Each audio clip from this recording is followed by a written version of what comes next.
Woohoo! It's been a while din ano, since nung huling video ko na ganito, yung nagsasalita ako habang nagbi-video at nagbumotor. So ngayon gawin na naman natin ulit. Tagal ko din kasing walang helmet camera, kaya hindi ako nakapaggawa ng video at saka busy din sa trabaho. So it's me again, Totsuki Moto.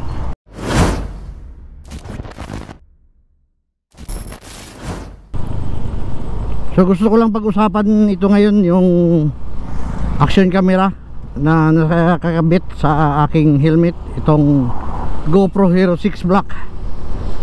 Kung okay pa ba siya gamitin for motovlogging ngayong 2025 na marami nang lumabas na latest models at magaganda yung features niya, like Osmo, Ace Pro, and yung mga latest model ng GoPro na Hero 13, 12, 11.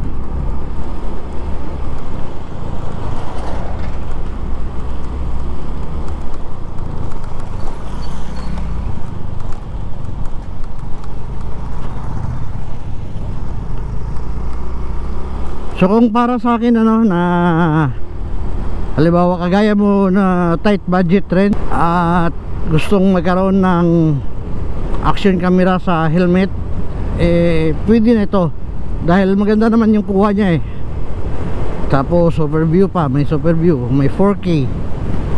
Tapos syempre GoPro yung brand, kaysa naman sa bumili ka ng brand new na mga Chinese brands mga action cameras na hindi kasing ganito yung kuha niya. So ipipair ko lang to sa aking X3 na nandyan sa harap. Pero kapag nagsawa na naman ng helmet camera baka may binta ko naman tulot. So yun nga sinasabi ko na worth it pa rin tong GoPro Hero 6 para gamitin for motovlogging or for documenting lang ng inyong mga rides at saka ng mga lugar na mapupuntahan nyo. At saka hindi naman tayo sikat. Kaya okay na ito dahil ang unang rason, mura na, makasave ka pa ng extra pera, di ba?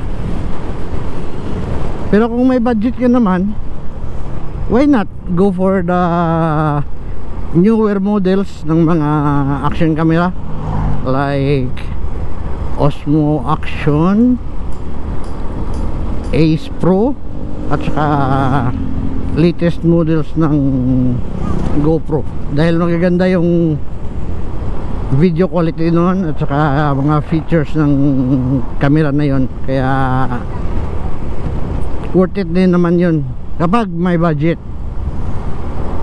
Pero gaya nga ng sinabi ko na mga kagaya sa akin na tight budget at gusto lang na magkaroon ng action camera sa ating mga helmet at i-documented yung mga rides at saka yung mga lugar na napupuntahan, okay na okay pa rin ito gamitin itong GoPro Hero 6 Black.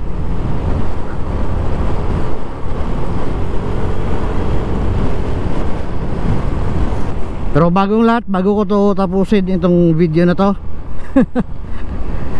PM lang kayo kung gusto nyo bilhin.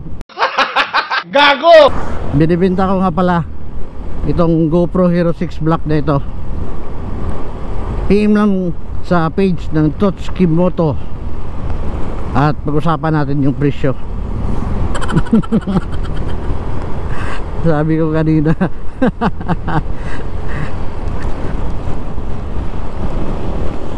na baka ibenta ko naman ulit pag nagsawa ako.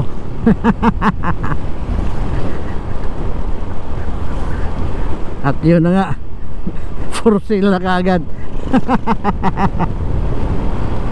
So paano, ride safe palagi at huwag kalimutan magdasal bago umalis ng bahay.